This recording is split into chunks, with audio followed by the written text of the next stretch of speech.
உங்கள் டிஎஸ்ஆர் பேசுகிறேன். ஒரு ஒரு அஸ்ட்ராலஜர் ஜோசியம் வந்து ஒவ்வொரு மனிதனும் படிக்கக்கூடிய ஒரு விஷயம். ஏன்னா ஜோசியத்தை படிச்சிங்கன்னா உங்களுக்கு கடவுள் நம்பிக்கை வரும். கடவுள் நம்பிக்கை வரும்போது நீங்கள் ஒரு வைப்ரேஷன் கிடைக்கும். அது ஒரு ஞானம். ஜோதிடங்கிறது ஒரு ஞானம். அதை முறையாக படிக்கணும், முறையாக படித்து முறையாக செய்யணும். ஸோ அதை பற்றி ஒரு டாபிக் போட்டிருக்கோம், இன்னும் தொடர்ந்து போட்டுக்கிட்டே வரும். இதில் நண்பர் திரு ரவிச்சந்திரன் சினிமா டைரக்டர். ஒரு சினிமா டைரக்டருங்கும்போது நீங்கள் வெளி உலகத்தில் பார்க்குற டைரக்டர் வேறு, சினிமா உள்ளுக்குள்ளே வந்து பார்க்கணும். முதல்ல உங்களுக்குள்ளே சினிமா போனால் தான் அந்த டைரக்டருடைய முகங்கள் தெரியும். எப்படி ஃப்ளைட்டு கீழே இருக்கும்போது தரையில் ஓடுற மாதிரி இருக்கும். நீங்கள் 1000 மைல் வந்து அது ரீச் ஆகுங்கிறது, அது உயர பறக்கும்போது தான் அதோடைய ஸ்பீடு தெரியும். அதே மாதிரி தான் ஒரு ஃப்ளைட்டு எப்படியோ அப்படி தான் டைரக்டர். இன்றைக்கி அந்த டைரக்டர் வந்து பதவி வந்து மிகப்பெரிய பதவி, ஒரு புனிதமான பதவின்னு சொல்லலாம். ஒரு தனி டைரக்டருடைய முயற்சினால் ஒரு ஒரு ஒரு 1000 பேர் 5000 பேர் 10,000 பேருக்கு சாப்பாடு கிடைக்கும். 3 வேளை சாப்பாடு கிடைக்கும், சம்பளம் கிடைக்கும். Captain of the ship director. என்ன தான் ப்ரொடியூசர் படம் உண்மையிலே போட்டால் கூட டைரக்டர் தான் பிரதிபலன் பார்க்காம உழைக்கிறது. ஆமாம் ஆமாண்ணே. ஒரு டைரக்டர் பேனாவை எடுத்து எழுத ஆரம்பிச்சிட்டாருன்னா ஒரு 5000 பேருக்கு சாப்பாடு கிடைக்குன்னு அர்த்தம். ஆமாம், 5000 பேருக்கு சாப்பாடு. ஒரு இயக்குனரோட பேனாவில் தான் இருக்குது அனைத்து பேருக்கு வாழ்வாதாரம். இயக்குனரோட பேனாவிலையும் கிரியேட்டிவிட்டி மைண்ட்லாலையும். ஸோ அப்படிப்பட்ட இதில் சினிமாவில் லட்சக்கணக்கான டைரக்டர் உருவாகிறாங்க. ஏன்னா 1-2 ஒரு 1% பீப்புளுக்கு தான் அந்த துறையில் வாய்ப்பு கிடைக்கிது. ரொம்ப கடினமான துறை தான். நடிகரை போல டைரக்டரும் ரொம்ப கடினமான துறை தான். அந்த டைரக்டில் மிஸ்டர் ரவிச்சந்திரன் சினிமா முயற்சியில் வந்தோடனே அவருடைய சில வார்த்தைகளை உங்களோட ஷேர் பண்ணுவார். சொல்லுங்கள் சார், எப்போ வந்தீங்க சினிமாவுக்கு? 2004 என்னுடைய ஃப்ரெண்டு ஏபி முகன் சொல்லிட்டு தீண்ட தின்னு ஒரு படம் பண்ணார். 2004 தீண்ட தின்னு ஒரு படம் பண்ணார். யார்? ஏபி முகன் அப்படின்னு சொல்லுவாங்க. ஏபி முகன். சரி, அந்த படத்தில் அப்படியே ஒர்க் பண்ணேன். தீண்ட தீண்ட தீண்ட யார் ஹீரோ ஹீரோயின்? அது வந்து நியூ ஃபேஸ் தான். அவங்க 2 பேருமே நியூ ஃபேஸு. அது படம் அவ்வளோ பெரிய அளவுக்கு போகல. அதுக்கடுத்தது அவரே தான் வரவு நல்ல உறவு சொல்லிட்டு அவரோட மச்சானே வச்சு வரவு நல்ல உறவு இல்லை வரவு நல்ல உறவு இல்லை, விடியுமறை பேசு, சாரி விடியுமறை பேசுன்னு ஒரு படம். அதுலேயும் ஃபுல்லாக பேப்பர் ஒர்க்லாம் நீங்கள் இப்போ பேசி தான் சார் அவனு பேசுங்க. ஃபுல்லாக அதில் ஒர்க் பண்ணேன். என்ன படம் பேர்? விடியுமறை பேசு. படம் ரிலீஸ் ஆச்சா? அந்த படம் ரிலீஸ் ஆச்சா அவ்வளோ நாளாக போகல. அந்த படம் சரியாக யார் நீ பேசுதானா? அவங்க மச்சானே வச்சு பண்ணார். ஒரு டேரக்டர் வந்து மச்சானே வச்சு பண்ணார் நீ பேசு. அது அவ்வளோதான் போகல. அது மச்சானை வச்சு பண்ணார்.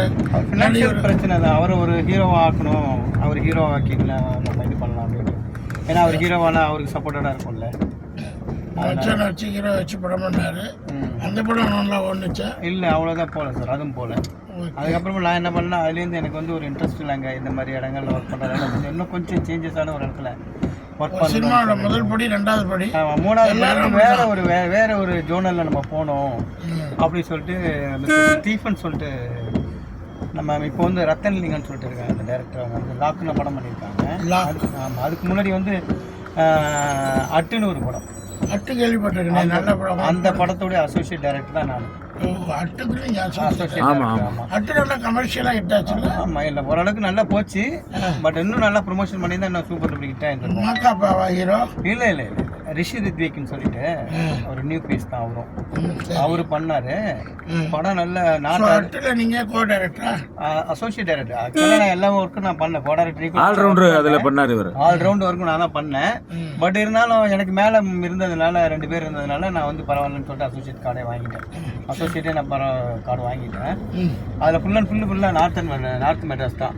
கொடுங்கூர், குப்பமேடு, அப்புறம் வந்து மூலக்கோத்திரம், ஆட்டுத்தொட்டி, மாட்டுத்தொட்டி, இது இருக்குல்ல எலிஃபென்ட் கேட்டு, ஃபுல்லாக வட சென்னை ஃபுல்லாக நாங்களாம் செட்டு போடலாம். ஆனால் லைவ் லைவா ஒரிஜினலான இடத்துலயே படம் பேர் என்ன? அட்டு. சரி, அட்டை எடுத்தீங்க, முடிச்சிங்க. அதுல ஒர்க் பண்ணேன். அதுக்கு அடுத்து அதில் ஒர்க் பண்ணிவிட்டு அதுக்கப்புறமேல நான் என்ன பண்ணிட்டேன்னா கொஞ்சம் குழந்தைங்க இப்போ காலேஜ் படிச்சிருந்ததுனால என்ன பண்ணேன்னா ஐயோ அப்போ கல்யாணத்துக்கு முன்னாடி சினிமாவா? கல்யாணம் பண்ணதுக்கு ஆசை தான். கல்யாணம் பண்ணதுக்கு அப்புறம் தான். கல்யாணம் ஆமாம் பண்ணிட்டு ஆமாம் ஆமாம். அப்போ உங்க ஃபேமிலி யாரா பார்த்தா? ஃபேமிலி வந்து என் மிஸ்ஸஸ் பார்த்துக்குவாங்க. என் பசங்களை எல்லாம் அவங்க பார்த்து படிக்க வச்சுட்டாங்க. அவங்க என்ன பண்றாங்க? அவங்க கொஞ்சம் ஒர்க் பண்ணிட்டு இருந்தாங்கன்னு வச்சுங்களேன். கவர்மெண்டா பிரைவேட்டா? ப்ரைவேட்டாக தான். ப்ரைவேட்லாம் கொஞ்சம் ஃபினான்ஸ் அப்படி இப்படின்னு இண்டிவிஜுவலாக அவங்க ஒர்க் பண்ணி சம்பாதிச்சாங்க. Very good, very good. பெரிய பெரிய கொடுத்து வச்ச ஆமாம், அவங்க தான் பசங்களே படிக்க வச்சாங்க. கொடுத்து வச்ச மனிதர். இப்போ 2016 தான் என்ன ஆச்சுனாக்கா இந்த அட்டு படங்கள் என்ன ஆச்சுன்னா ஃபைனல் ஸ்டேஜில் இருந்தது. அதாவது டிஐ போயிட்டு இருந்தது, கம்ப்ளீட்டாக ஃபைனல் ஒர்க் போயிட்டு இருந்தது. உள்ள நுழைஞ்சது எப்போ? 2004. 2004. ஆமாம். இப்போ 2004 இப்போ லேட்டஸ்ட் தான். நான் 91 வந்தேன், 90 வந்தேன். இதயம் படத்தில் க்ரௌட் ஆர்டிஸ்டாக வச்சுருப்பேன். அதுக்கப்புறம் 15-20 வருஷம் இல்லை. சரி, சொல்லுங்க. சரி, அதான் இந்த 2016 என்னன்னா பசங்க 2 பேரும் என்ன பண்ணாங்கன்னா காலேஜ் படிக்க, பொண்ணு வந்து காலேஜ் படிச்சது, பையன் டிப்ளமா படித்தேன். அதனால என்னன்னா கொஞ்சம் ஃபினான்ஷியல், ஏன்னா சினிமா பொறுத்த வரைக்கும் ஃபினான்ஷியல் டைட் இருக்கும் இல்லையா? நண்பர்களே கேளுங்க, சினிமா உலகத்தில் ஒன்று பணத்தோடு வரணும், இல்லாட்டினா நண்பர்கள் உதவி இல்லை வேற ஏதாவது சப்போர்ட் உதவி. நண்பர்கள் உதவி அதெல்லாங்கிறது ஜெயிக்கிறதுங்கிறது ஏதோ ஒருத்தர், 1000ல் ஒருத்தர். இல்லை, நண்பர்களும் இருக்காங்க. நல்ல நண்பர்கள், தூக்கி வர நண்பர்களும் இருக்கிறாங்க.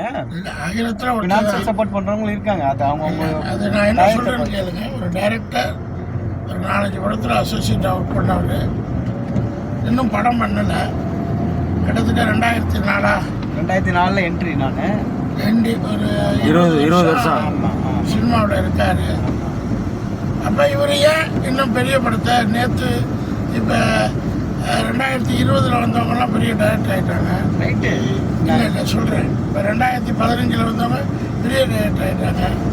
நீங்கள் ஏன் ஆக முடியலங்கிறது யோசிச்சுக்கலாம். இல்லை, அதுதான் நான் சொல்கிறேன். என்னோட கமிட்மெண்ட், என்னுடைய குழந்தைங்களோட எதிர்காலம்னு ஒன்று இருக்குல்ல, அந்த ஃபேமிலியை தான் அம்மா பார்த்துக்கிட்டாங்க. ரைட்டு. இப்போ படிக்கும் போது நான் அது இப்போ எஜுகேஷனுக்கு வந்து அதிகமான பணம் தேவைப்படும் போது அவங்க மிஸ்ஸஸ்க்கு முடியாதுல்ல. நீங்கள் சம்பாதிக்க ஆரம்பிச்சிட்டீங்களா? ஆமாம், அந்த ஃபாரின் போயிட்டு அவங்களுக்கு நான் சப்போர்ட்டிவ் பண்ணேன். எந்த கண்ட்ரி போனீங்க? அந்த சவுதி போயிருந்தேன். Very nice. எவ்வளோ வருஷம் இருந்தீங்க? அதில் ஒரு 3.5 வருஷம் இருந்தேன். ஓகே, மறுபடியும் அங்கேயே நல்லா தொடர்ந்து இருந்துருக்கலாமே. இல்லை, நமக்கு என்னன்னா நம்ம அதுக்கப்புறம் நீங்கள் வந்துட்டு, ஏன்னா நான் இங்கே வந்துட்டு நம்ம ஃபர்தராக பண்ணுவோம், வேறு லெவலில் பண்ணுவோம். மறுபடியும் சினிமாவுடைய அந்த ஆமாம். இன்னொன்று வந்து பசங்களும் ஓரளவுக்கு காலேஜில் முடிச்சிட்டாங்க. 2 பேருமே வேலைக்கு போக ஆரம்பிச்சிட்டாங்க. பொண்ணு வந்து இன்ஃபோசிஸில் ஜாயின் பண்ணிட்டாப்புல, பையன் வந்து கொஞ்சம் டிப்ளமா மெக்கானிக்கல் சொல்லிட்டு அவன்கிட்ட பையனும் வேலைக்கு போக ஆரம்பிச்சாங்க. ரெவன்யூ பண்ணாலும் சரி, நம்ம இது நம்மளுடைய விஷயங்கள் வந்து இத்தனை வருஷமாக உழைப்பை போட்டிருக்கோம் இல்லையா, அதில் எப்படியாவது நம்ம சரி பேசி முடிங்க. இதில் எப்படியாவது எஃபெக்ட் பண்ணோம். ஏன்னா என் கூட இருந்தவங்களாம் எனக்கு வந்து பீக்கில் இருக்காங்க. பற்றி யோகி பாபுலாம் நான் வந்து அந்த படத்தில் அட்டு படத்தில் ஒர்க் பண்ண மாதிரி அவர் எனக்கு அவ்வளோ க்ளோஸ். எனக்கு அவர் என்னென்னா எனக்கு வந்து நிறைய சில விஷயங்கள் சொன்னார் அவர், சில விஷயம்லாம். பட் அந்த நேரத்தில் வந்து நான் ஃபாரின் போயிட்டேன். அவர் கூட கொஞ்சம் ட்ராவல் பண்ணியிருந்தேன்னா நான் அப்பயே நான் கொஞ்சம் ஓரளவுக்கு நான் இப்போ இருந்திருந்தேன்னா இங்கே இருந்ததுனா நிச்சயமாக நான் படம் பண்ணியிருப்பேன். என்னோட குழந்தைங்களோட எதிர்காலங்கிறதுனால தான் எனக்கு அந்த மாதிரியான ஒரு சூழ்நிலை. அதாவது சினிமாவில் சொல்கிறது கரெக்டு. கண்டிப்பாக வந்து ஒரு 5 பேட்சுக்கு முன்னாடி இல்லை 10 பேட்சுக்கு முன்னாடி சினிமாங்கிறது ஒரு ஆர்கனைஸ்டு இண்டஸ்ட்ரி இல்லை. ஏன்னா ரொம்ப ஃபீல் பண்ணுற இண்டஸ்ட்ரி. எவ்வளோ பேர் டிகிரி முடிச்சிருப்பாங்க, +2 முடிச்சிருப்பாங்க, 10th படிச்சிருப்பாங்க. பழைய டைரக்டர்ஸ் எல்லாம் ஒரு பாரதி ராஜா சார் இடத்துல 10th தான் முடிச்சுட்டு வந்திருப்பாங்க. ஆனால் அப்போ வந்து ஒரு டைரக்டர்கிட்ட ஒர்க் பண்ணால் அந்த டைரக்டரே அடுத்த படங்களுக்கு வழிகாட்டுவார். ஆமாம். இப்போ எதாவது உதாரணத்துக்கு பாரதி ராஜா சார், அவர் வந்து பாக்கியராஜ் சார் வந்தார். பாக்கியராஜ் சார் வந்து கேட்டுங்களா? சேனலை லைக் பண்ணுங்கள், ஷேர் பண்ணுங்கள், சப்ஸ்கிரைப் பண்ணுங்கள்.